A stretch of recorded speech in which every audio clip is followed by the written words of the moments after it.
¿Qué está pasando con Estados Unidos?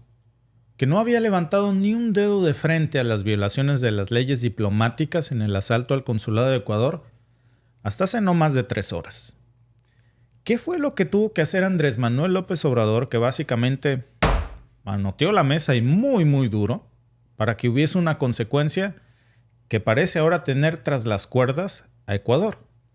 Ya no se está riendo tanto Noboa después de lo que acabamos de escuchar hace apenas 3 horas. Pero quedan muchas preguntas. ¿Fue este acto hecho con el visto bueno de la administración de Biden?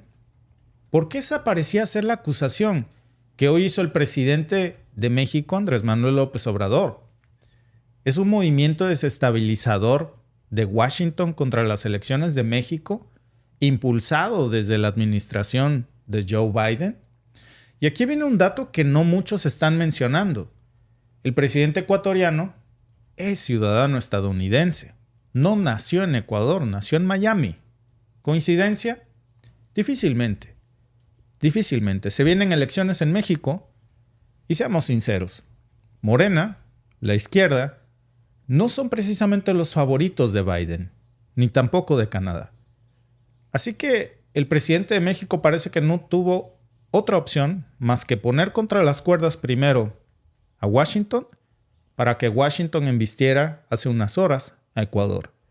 Andrés Manuel López Obrador, el presidente de México, de hecho, criticó muy fuertemente la respuesta que catalogó como ambigua de Estados Unidos y Canadá frente a pues miren, ni siquiera se le puede decir incidente. Es una cosa dantesca lo que vamos a ver en las imágenes en unos momentos. ¿Por qué usaría AMLO el término ambigua? Porque a su juicio, y francamente tiene mucha razón, hay un doble discurso en juego, un doble rasero. Por un lado se habla de respeto a la democracia y a la libertad, pero por otro se había tolerado por muchos días, fíjense hasta cuánto estamos hoy y lo que tuvo que pasar en México para que Washington reaccionara, y se tolerara aparentemente el autoritarismo y se sometiera a intereses económicos y oligárquicos por encima de la diplomacia internacional. ¿Por qué la respuesta de Estados Unidos y Canadá ante las violaciones diplomáticas en otros casos ha sido tan contundente, mientras que en el incidente de Ecuador prefirieron guardar silencio hasta que el presidente de México literalmente, amigos, literal, o sea, no estoy exagerando, lo que hizo fue manotear la mesa y decir a México se le respeta y arrincona a Washington y le dice a Biden, básicamente, hey, ¿tú tienes algo que ver o qué? Porque te veo muy calladito. Y apenas hace 3 horas es que vemos esta respuesta como si hubieran soltado al dragón de Washington. Se le fue con todo a Ecuador, Washington. Ahora, pongámonos en contexto con varios ejemplos claros de el doble rasero que habíamos visto que había despertado la furia del presidente de México precisamente en este escenario. Miren, vayamos precisamente a las imágenes que estábamos viendo hace un rato del ejército ruso. Crimea, en el 2014, cuando Rusia anexó precisamente la península, una acción que no solamente desencadenó una crisis en Ucrania, sino que también una serie de sanciones severas lideradas por Estados Unidos y apoyadas, por supuesto, también por Canadá. Estas potencias, que son nuestros principales socios comerciales, no dudaron ni un segundo en salir al minuto después de que la primera tropa rusa había pisado Crimea en imponer sanciones económicas y políticas a Rusia. Lo aislaron significativamente en el escenario internacional. Y en ese momento, esa era una declaración muy clara de que no tolerarían, decían ellos, una forma de actuar que violara el derecho internacional y la soberanía de otra nación. Eso es lo que nos habían dicho. Entonces, ¿por qué esa aparente indiferencia cuando se trata de su socio comercial más importante? No es solamente un asunto de comercio. Después de todo, el comercio que México tiene con Canadá y Estados Unidos, por supuesto, ascendió a cifras impresionantes. Estamos hablando nada más, en el caso de Estados Unidos, de $614 mil millones en el 2020. Canadá pues tiene cifras menores que esas, pero también son muy importantes. A lo que voy es que México tiene un vínculo económico muy poderoso con estos dos países. De hecho, tenemos nuestro propio TEMEC, un acuerdo comercial que no incluye a Ecuador. Este acuerdo es de 3 poderosos, nada más. El TEMEC solamente es para países de Norteamérica. Y en Norteamérica solo hay 3 países: Estados Unidos, Canadá y México. Los 3 poderosos que conforman este tratado comercial. Y uno podría pensar que estos lazos económicos tan fuertes iban a garantizarnos una reacción en el primer segundo que esto pasó, mucho más enérgica, ante una violación flagrante de la soberanía mexicana. Pero la política hoy parece que se ha entrometido en las decisiones diplomáticas. Andrés Manuel López Obrador, pues es un líder muy peculiar. Es el representante de la izquierda, yo diría no solo de México, también de América Latina. ¿Por qué estoy haciendo tanto énfasis en la izquierda? Pónganle un pin ahí porque esto va a salir más tarde en la conversación. Y ha mostrado definitivamente una tenacidad en defender la soberanía de México. Es muy celoso cuando se trata de eso, incluso cuando eso significa chocar directamente con cualquier país, así sea Estados Unidos o Canadá. Y eso, seamos honestos, no le ha gustado mucho en más de 10 ocasiones, por lo menos, ni a Biden ni a Trudeau. El gobierno de México ha criticado abiertamente las políticas estadounidenses, ha buscado diversificar sus relaciones internacionales de México y no depender solamente de Estados Unidos, y ha mantenido una firme defensa de la soberanía energética de nuestro país, entre muchos otros temas. López Obrador pues no se ha quedado callado y ha prometido llevar el caso a la Corte de Justicia Internacional.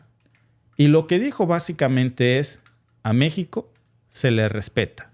¿Por qué lo dijo?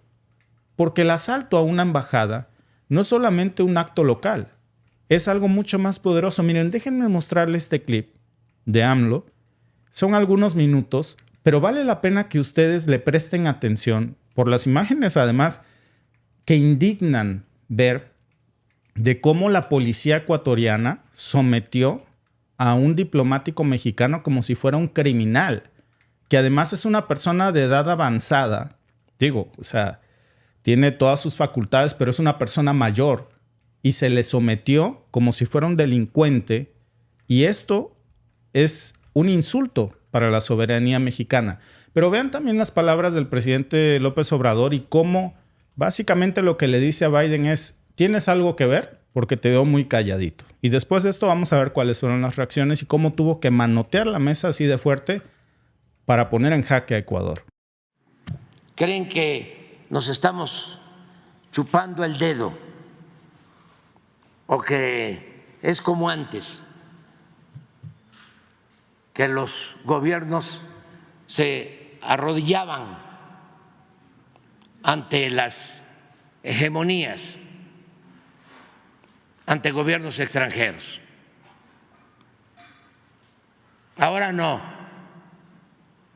México es un país independiente, libre, soberano. No somos colonia de ningún país extranjero.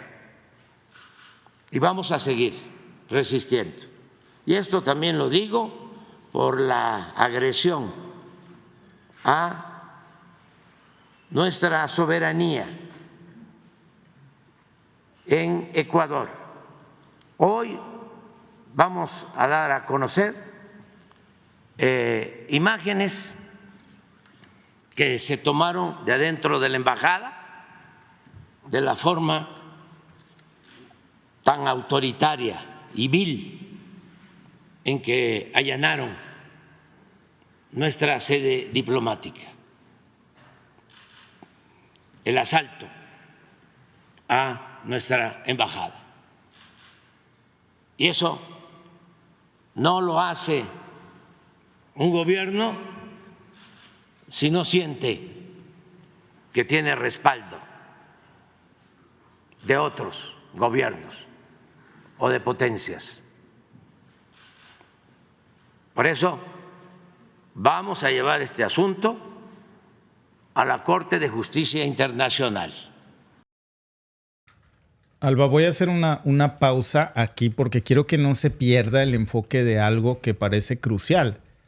Cuando dice Bueno, lo estábamos de hecho comentando justo la ahora, pista. Alba. Es Sí, la primer pista esencial de todo este problema. ¿Quién protege? ¿Quién da la orden? ¿Quién guía? ¿El presidente ecuatoriano o su jefe? Claro, porque cuando dice AMLO, esto no lo hubiera hecho Ecuador si no sintiera que está respaldado por una potencia. ¿Qué otra potencia hay aquí? ¿De dónde es ciudadano Noboa? Es ciudadano estadounidense. Y vean esta implicación tan fuerte que hace precisamente AMLO a Estados Unidos de decir, ¿tú qué tienes que ver en este asunto? Porque me parece que tienes las manos metidas. Y tuvo que hacer esto para que Estados Unidos saliera. Y lo que estamos viendo no solamente es un jaque a Ecuador, también es un arrinconamiento de Estados Unidos en decir, usualmente cualquier mandatario hubiera dicho como que se sospecha, ¿no? Lo que le dijo es, yo sospecho de ti porque te veo no solamente muy calladito, y el otro de dónde agarró valor. Bueno, vamos a ver precisamente qué es lo que dice.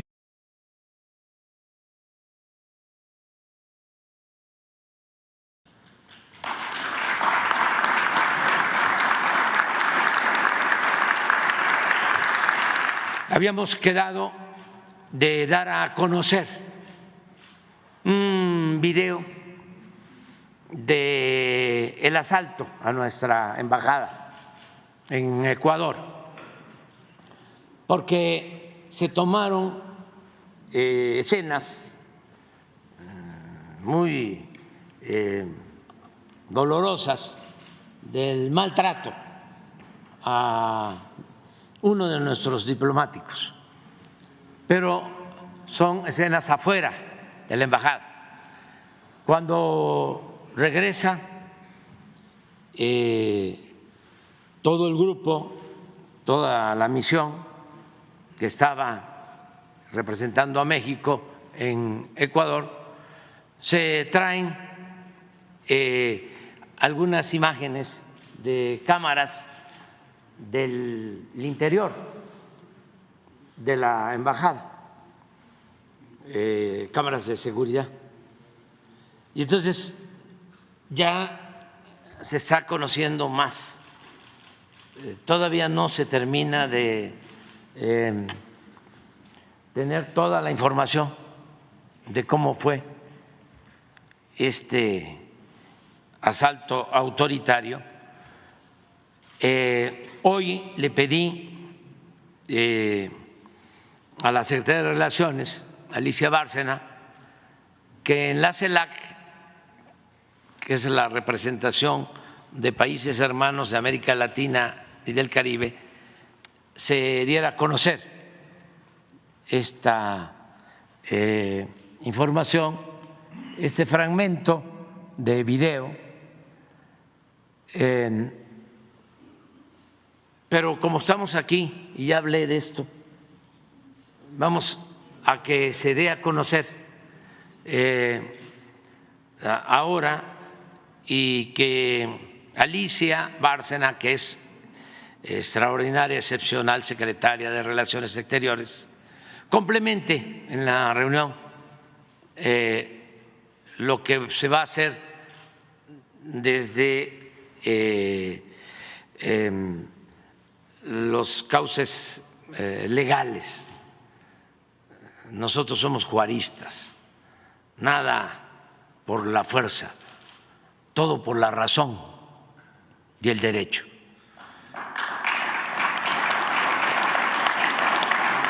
Esto para los hermanos ecuatorianos, que son nuestros hermanos, para que no haya nada que temer.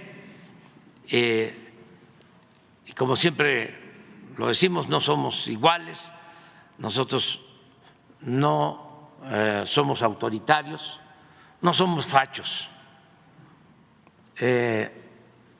no pensamos que los problemas se resuelvan con el uso de la fuerza. Nosotros somos pacifistas y siempre lo vamos a hacer. Entonces, nada más que no podemos quedarnos callados ante un agravio como el que sufrió nuestra representación diplomática en Ecuador, y por eso vamos a presentar nuestra denuncia en la Corte Internacional de Justicia.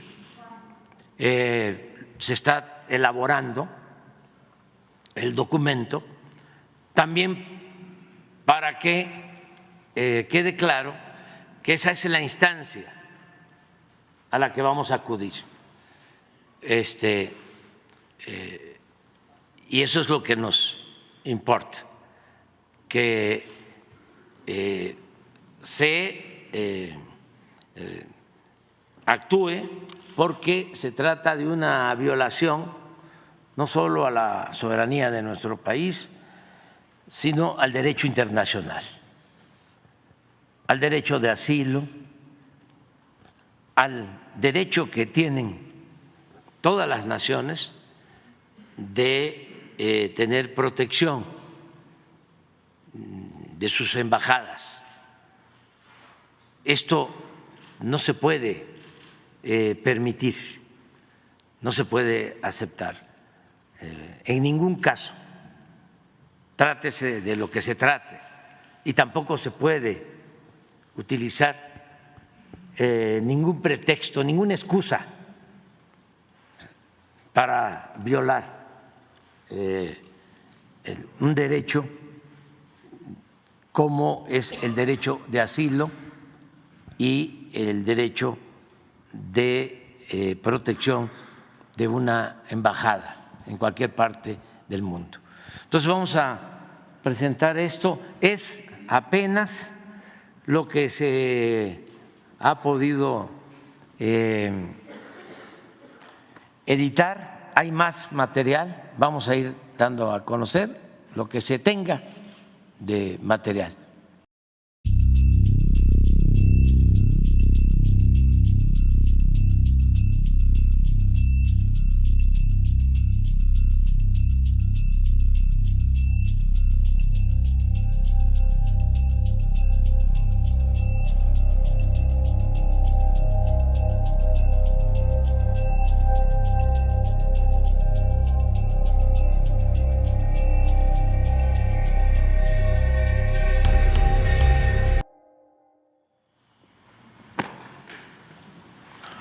Esto es lo que se va a denunciar. La Corte Internacional resuelva. Hubieron pronunciamientos muy ambiguos ante este agravio. En el caso de Estados Unidos y de Canadá, somos socios económicos, comerciales, somos vecinos, y fue muy indefinida su postura. Hasta ahora ha sido muy indefinida su postura. Se llegó al extremo, en el caso de Canadá, de decir que fue una presunta violación al derecho internacional. Usaron una palabra, aparente. Eso no lo permitimos, no lo aceptamos. Y en el caso de Estados Unidos fue un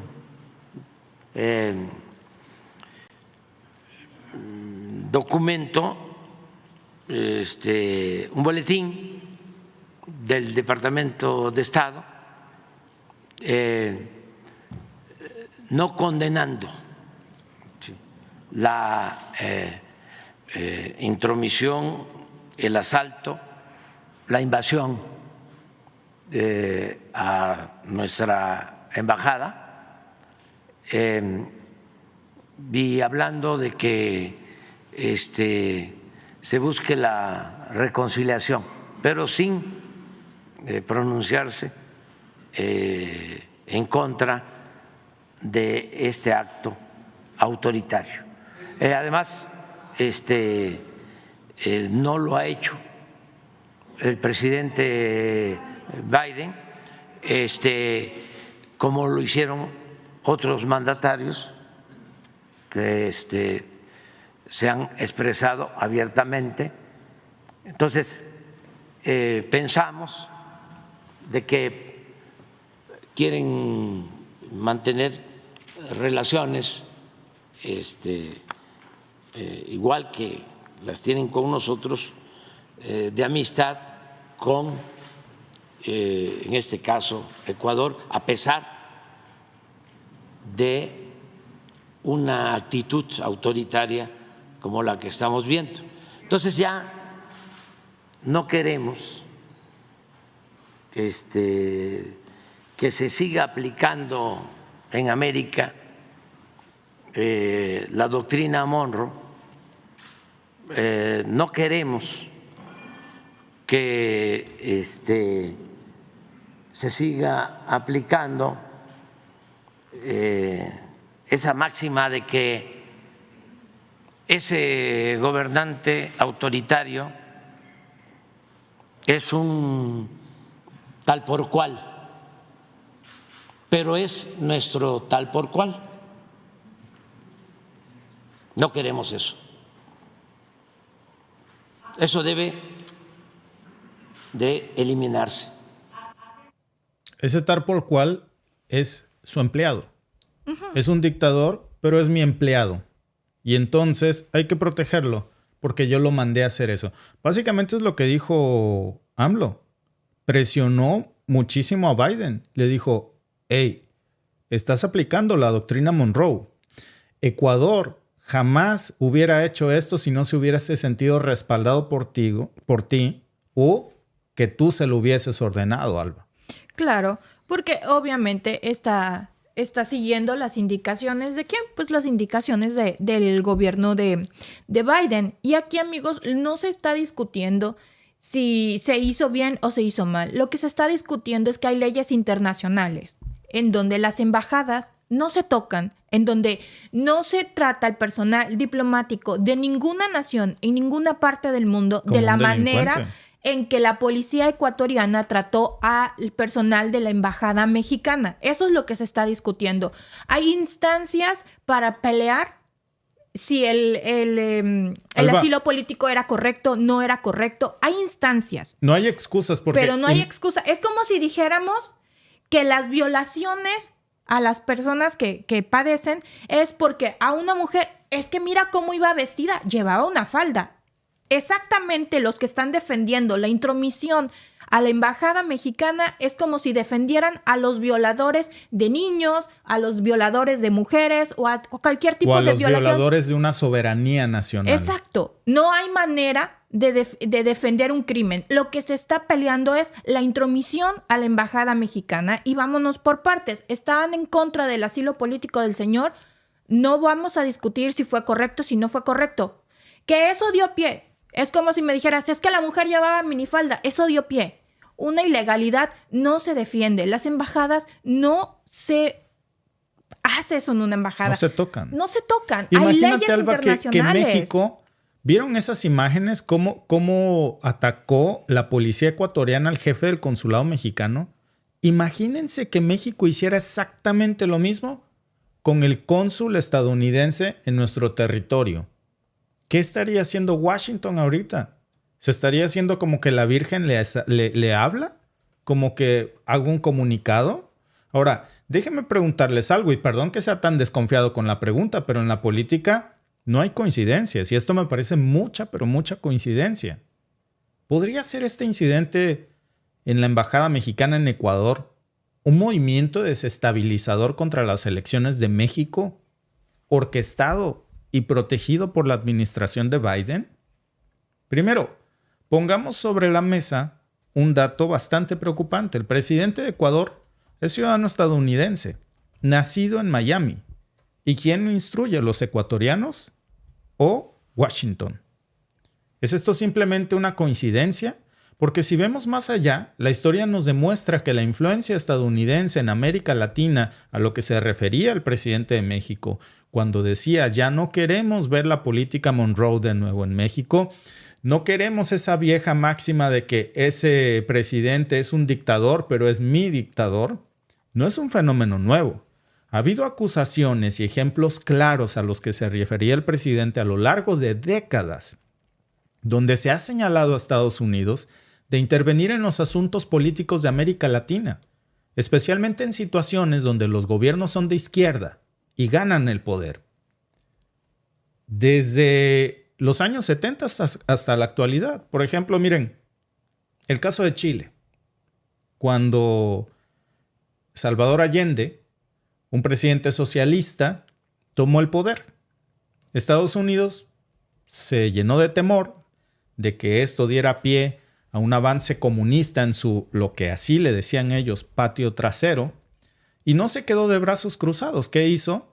La CIA estuvo implicada en múltiples intentos de desestabilizar el gobierno de Allende, y eso ya todos sabemos cómo terminó, en un golpe de Estado, en 1973, liderado por Augusto Pinochet, que era un dictador, por supuesto, de los peores, pero como decía el presidente Andrés Manuel López Obrador, que no lo pudo decir con estas palabras, pero nosotros sí, era un dictador Pinochet, sí, pero era el dictador de la CIA. Mucho mejor que Allende para los intereses de Washington en ese momento. ¿Y qué estaba en juego realmente? Más allá del pretexto del comunismo, lo que había eran intereses económicos, intereses políticos muy grandes, incluyendo la protección de inversiones estadounidenses y, por supuesto, la preservación de la influencia de la política en la región. Ahora, no nada más fue Chile, Nicaragua en la década de los 80s. Y aquí la historia otra vez se vuelve una especie de guerra fría. La administración de Reagan en esos momentos estaba viendo con muy malos ojos la revolución sandinista y cómo esto se estaba precisamente alineando con la Unión Soviética. Y los contras, que eran grupos rebeldes anticomunistas, pues fueron apoyados abierta y secretamente por Estados Unidos en un intento de derrocar al gobierno sandinista. ¿Cuál fue el motivo oficial para hacer esto? Combatir el comunismo y restaurar la democracia. Sin embargo, detrás de este telón, pues todos sabemos lo que se ocultaba realmente. Era asegurar un régimen amistoso a los intereses de Washington, mantener la hegemonía regional. Esos episodios son a los que hoy hace referencia en su mañanera el presidente de México cuando dice no queremos de nuevo la política Monroe, cuando inicia su discurso diciendo Ecuador no hubiera hecho esto si no hubiera sentido el respaldo de una potencia. ¿A qué otra potencia pudo referirse? Estas no son anécdotas del pasado. Estamos viendo cómo hay un patrón de comportamiento donde Washington ha actuado de forma decisiva y a veces con métodos muy cuestionables para influir en la política de América Latina. Y en México estamos en elecciones. Y esta práctica no nada más es de Chile o de Nicaragua. Se extiende por toda la región con los gobiernos de izquierda o, digamos, con políticas opuestas a las de Washington. Por ejemplo, está el caso de Guatemala, por supuesto está el caso de Panamá. Más recientemente ahí tenemos, por ejemplo, las tensiones económicas de Venezuela y de Cuba. Y ahora, ¿por qué? Que yo creo que es la pregunta que tenemos que hacernos. ¿Por qué esta versión de Washington hacia los gobiernos de izquierda en América Latina? ¿Por qué les tienen tanto odio a las izquierdas? Tradicionalmente Washington siempre, si hacemos esta breve reseña, que hay muchos más casos que ahorita pues, ni me lo sé todo seguramente, pero debe de haber un montón, ni se me vienen a la memoria todos los que hay, pero si hacemos una recopilación, podemos ver cómo siempre Washington ha tenido mucho recelo en contra de los gobiernos de izquierda en América Latina. Y siempre han tratado de vender la idea o el discurso de que si la izquierda gana es sinónimo de pobreza, es sinónimo de desempleo, de aislamiento y de sanciones. Y han puesto como banderas de esto a Venezuela y a Cuba diciendo, ¿quieres que te pase lo mismo que le hicimos a Cuba y a Venezuela? Vota por la izquierda. Y entonces nadie quiere vivir en circunstancias en donde las sanciones te agobien, especialmente en casos tan emblemáticos en América Latina que ahí siguen hasta la fecha. Ahora, después de que AMLO presionó precisamente a Estados Unidos, después de que lo arrincona con estas palabras, que a lo mejor, miren, al buen entendedor, pocas palabras. Washington sabe lo que quiso decir el presidente, es que fue demasiado directo. A lo mejor no se explayó en algunos ejemplos como ponerle nombre y apellido, cuando decir, ya no queremos que nos digas, Pinochet es un dictador nefasto, pero es mi dictador, que yo lo puse ahí para quitar a Allende, porque sirve a mis intereses. Ya no queremos esa política sandinista, esa política como lo que le hicieron al gobierno sandinista en Nicaragua también. Ya no queremos esa política Monroe y que esta historia no se repita. Y cuando cuestiona por qué está tan callado Estados Unidos, ¿tiene algo que ver la administración de Biden? Pues arrincona precisamente a Washington a que se defina de qué lado está. Y entonces la administración de Biden no tuvo más opción que apenas hace 3 horas y contando salir. Sullivan salió en la Casa Blanca y dijo que no tuvo más opción que decir que la acción de Ecuador contravenía la Convención de Viena sobre relaciones diplomáticas. No dijo que tal vez, ya tuvo que decir, porque además AMLO sí tiene el poder de arrinconar a Washington. Muchos en el chat me podrían discutir que no. Pero ¿cuál es el principal problema, el más grande que tiene en estos momentos Joe Biden para su reelección? El presidente de los Estados Unidos. Una crisis migratoria terrible. ¿Qué pasa si eso se le sale de control? Si Biden no es firme con lo que le pasó a México, México no podría entonces contestarle igual. Pues yo tampoco soy firme con el desastre en la política migratoria que tienes y no cuentes conmigo. Así como tú no tienes tiempo para atender lo que sucedió en Ecuador, yo tampoco tengo tiempo para atender tu crisis en la frontera. Y entonces todos los inmigrantes que quieran pasar por México, perdón, pero tengo un problema de seguridad en mi país, así que voy a atender otras cosas más importantes para mí que los inmigrantes que vienen en forma pacífica y solo quieren cruzar. Así que pásenle, el camino está por ahí, está libre. Ese es el poder del presidente de México. El poder tan grande que tiene incluso para dictar el futuro político de Biden. Y lo que hoy vimos fue como AMLO le dio un calambre pequeño a Biden de, hey, como que estás haciéndote que la Virgen le habla. Y entonces sale Sullivan y dice esto. Estados Unidos condenó el martes el uso de la fuerza contra diplomáticos de México en Ecuador. Así lo declaró el consejero de Seguridad Nacional de la Casa Blanca. Condenamos esta violación de la Convención de Viena sobre relaciones diplomáticas, incluido el uso de la fuerza contra funcionarios de la embajada. Hemos revisado las grabaciones de las cámaras de seguridad de la embajada mexicana y creemos que estas acciones no fueron correctas. El gobierno ecuatoriano hizo caso omiso de sus obligaciones en virtud del derecho internacional como Estado anfitrión de respetar la inviolabilidad de las misiones diplomáticas y puso en peligro los cimientos de las normas y relaciones diplomáticas básicas. Poco antes, el presidente de México, Andrés Manuel López Obrador, había calificado de ambiguos los pronunciamientos de Estados Unidos y Canadá hasta ahora. Hubieron pronunciamientos muy ambiguos ante este agravio. En el caso de Estados Unidos y de Canadá, somos socios económicos, comerciales, somos vecinos y fue muy indefinida su postura hasta ahora. López Obrador presentó imágenes inéditas de la incursión policial en la embajada mexicana en Quito para capturar al asilado ex vicepresidente ecuatoriano Jorge Glass, acusado de corrupción. En ese video se ve cómo policías con armas largas apuntan al diplomático Roberto Canseco y lo arrastran agarrado del cuello la noche del pasado viernes. También el momento en que se llevan a Glass alzado y aparentemente esposado. Glass recibió el alta médica este martes y regresó a una prisión de máxima seguridad en Guayaquil, según informó el servicio penitenciario. Glass, de 54 años, había sido trasladado el sábado a la cárcel llamada La Roca, tras ser capturado un día antes durante la polémica incursión policial en la embajada mexicana.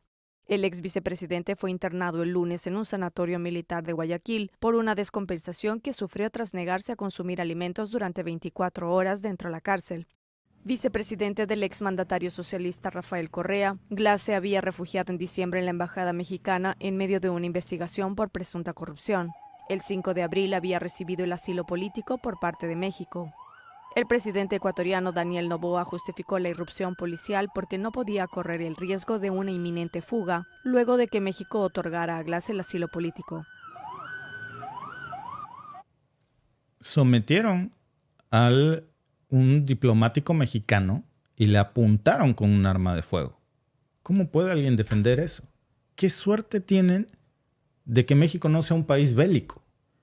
Ya lo dijo Correa, este es un casus belli. Es una causa para guerra, pero México ha sido y siempre ha tenido una tradición pacifista. ¿Es esto una cacería de brujas, por cierto? Porque Glass fue vicepresidente de Correa. Correa fue el que le dio precisamente asilo político a Julian Assange. Te iba yo a decir Snowden, a Julian Assange. Y Julian Assange es el objetivo número 1 de Estados Unidos en este momento, y eso es un crimen político, pues, un pecado cardinal que Washington no le perdona hasta el día de hoy a Correa. Y Correa se ha vuelto un perseguido político porque Washington puede estar detrás de esto, por supuesto, y su vicepresidente también es parte de esa cacería. No voy a defender yo si el señor agarró dinero o no. Hay acusaciones sobre él y entonces esas acusaciones tendrán su curso legal aparte. Pero lo que sí vemos aquí es que hay un evidente vínculo en lo que estamos viendo aquí. ¿Por qué este cambio de discurso? ¿Por qué este cambio de tono tan abrupto de Washington cuando apenas hace unas horas estaba tan callado y de pronto tiene que salir tan enérgico? Y vean cómo finalmente vuelve a ocurrir la historia. Parece que Washington tomó solamente como un peón a Noboa, lo exhibió y como ya no tuvo para dónde hacerse, dejó a su peón. Bajas de guerra diplomático. ¿Quién va a pagar las consecuencias de esto? Lamentablemente, no Noboa. Por lo menos no en el corto plazo. Lamentablemente va a ser el pueblo ecuatoriano que no tiene culpa de esto y ante el cual pueden pesar sanciones. ¿Por qué cambió de pronto Washington su posición? ¿Fue la presión internacional? ¿Fue la evidencia visual de las cámaras de seguridad? Yo no me creo eso. ¿Ustedes creen realmente que Washington no había visto estas imágenes hasta que el presidente de México las hizo públicas en su mañanera? Y la manera en la que Sullivan inicia el discurso en Washington diciendo, no, sí, ya checamos las cámaras de lo que mostró el presidente de México. Sí, está cañón, ¿no? Sí, no las habíamos visto, la verdad. No tenemos a la CIA. Bueno, sí tenemos, pero la verdad ese día le tocaba descansar al jefe de la CIA, entonces pues no pudimos tener copia de las cámaras de seguridad, pero ya que las vimos, pues íbamos a condenar a Ecuador porque sí se pasaron. No fue eso. Fue un cálculo político interno que le salió mal porque no esperaban que el presidente de México los exhibiera así y que les dijera, se les fuera tan de frente y les dijeran, hey, no queremos la doctrina Monroe, no queremos que vuelvas a decir a ese dictador, es de lo peor, pero es mi dictador. Yo lo mandé y es mi encargo. ¿Por qué están tan callados? ¿Por qué no han dicho nada?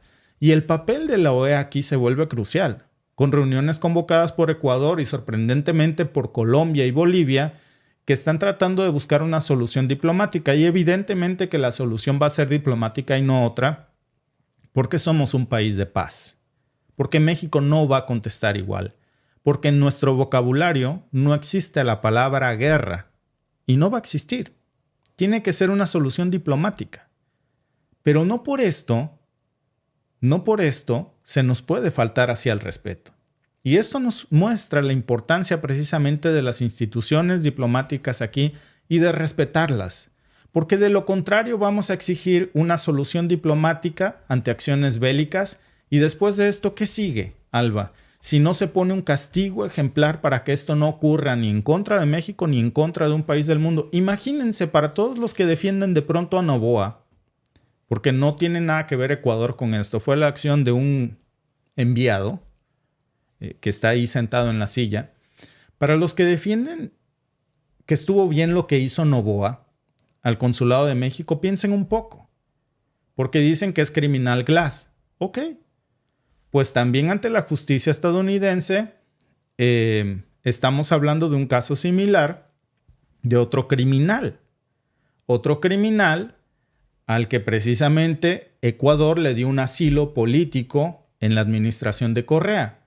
Entonces, bajo esa lógica, Estados Unidos tuvo que haber invadido Ecuador y sacar de ahí a su asilado e ingresar con las fuerzas y tropas estadounidenses. No lo hizo. ¿Y saben por qué no lo hizo? Aun cuando no les faltaban ganas, por respeto a la diplomacia internacional, Alba. Claro. No, nadie está defendiendo a un político. Eso creo que todo el mundo es que defienden políticos. Creo que no han entendido. No se está defendiendo a Glass. Se está defendiendo una embajada que bajo la ley internacional las embajadas son inviolables. Nada justifica la acción de la policía de Ecuador por órdenes del presidente ecuatoriano. Si el señor es un delincuente, si el señor es un corrupto, si el señor... Hay muchas apelaciones internacionales, hay muchas medidas internacionales a las que pudo recurrir Noboa para evitar que el señor dejara el país. Por ejemplo, uno, no le había dado el salvoconducto. Supuestamente era un refugiado político en la embajada mexicana. Era un refugiado político, por eso digo era porque lo secuestraron. Irrumpieron la embajada y lo secuestraron. Literalmente lo sacaron de la embajada, lo privaron de la libertad dentro de suelo mexicano, porque recuerden que las embajadas se reconocen como suelo mexicano, entonces le privaron de la libertad dentro de una embajada mexicana. Una de las maneras en las que el señor no podía dejar Ecuador es no dándole el salvoconducto. Claro. No se lo había dado. El presidente ecuatoriano pudo hacerse como que la Virgen le habla, como decimos en México, darle largas, no tengo tiempo, voy a apelar en la Corte Internacional, me voy a ir a todas las instancias posibles y al final, porque yo decido, no le doy el salvoconducto y el señor nunca sale de la embajada mexicana. Ahí se hubiera podido estar. Y le hubiera peleado que cambiara el gobierno, que cambiara lo que sea, y el señor no deja la embajada. Y es otra manera de tener al señor ahí y seguir peleando sin meterse en problemas diplomáticos por asaltar una embajada. O sea, lo que se está discutiendo aquí es la acción de irrumpir en la embajada, amigos. Hay muchísimas otras acciones que el presidente ecuatoriano pudo hacer para evitar que Noboa dejara el país. Y la más sencilla y la única que estaba haciendo era negarle el salvoconducto. Sin ese documento, el señor no podía dejar la embajada mexicana. Ahora, Alba, ¿Qué ha pasado con Assange? Nunca le han dado el salvoconducto. Claro. Por eso no puedes dejar las embajadas en donde está. Lo mismo pudo haber hecho con Glass, tenerlo ahí y pelear. Y miren, amigos, no estoy diciendo que el señor Glass sea inocente, no estoy diciendo que sea el mejor político del mundo. No, eso le corresponderá a los ecuatorianos decidir. Lo que estamos diciendo aquí es la violación a la embajada. Y pudo haber hecho muchísimas cosas el presidente ecuatoriano, ojo, sin estar en el ojo mundial por violar una embajada. Pudo haber sido mucho más inteligente y hasta conseguir que otros países latinos dijeran, tiene toda la razón el presidente ecuatoriano. Aunque hubiera tenido la razón porque el señor es un delincuente, al momento de entrar en la embajada mexicana, pierde todo lo que podía tener, porque a lo mejor en ese momento, si el señor no invade la embajada mexicana, Argentina Milei le hubiera dicho, es que tiene toda la razón.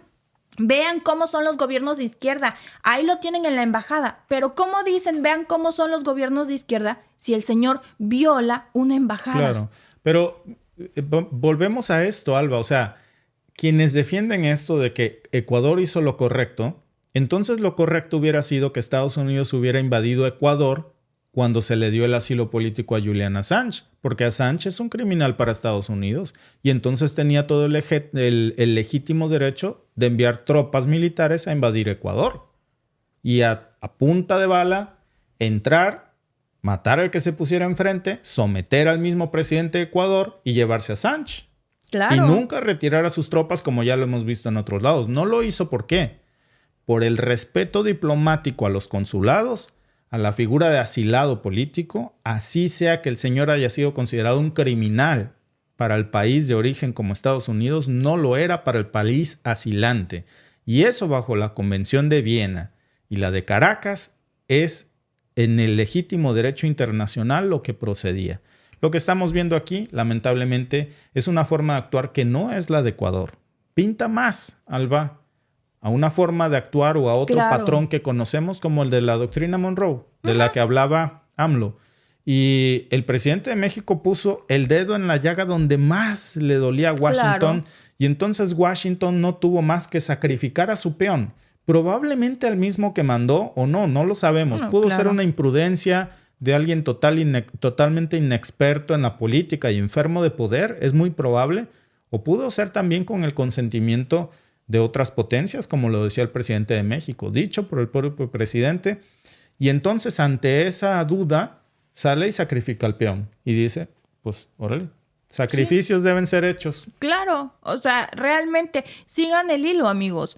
O sea, y vuelvo a decir, no voy a defender al señor Glass. No me corresponde a mí. Hay instituciones, ahí están las leyes ecuatorianas para decir si el señor es corrupto, qué se robó, el tipo de delincuente que es. Yo no voy a defender al señor y no lo voy ni a él, ni a Correa, ni a nadie. Yo lo que estoy diciendo es el delito de violar una embajada.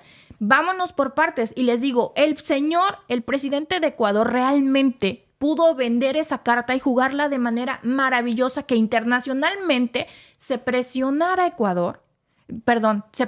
a México para que dejara a Glass en la justicia ecuatoriana. Y en este momento pasa a ser eso a segundo término y lo que se está condenando es la intromisión a la embajada mexicana. Pudo haber jugado esas cartas mucho mejor, completamente.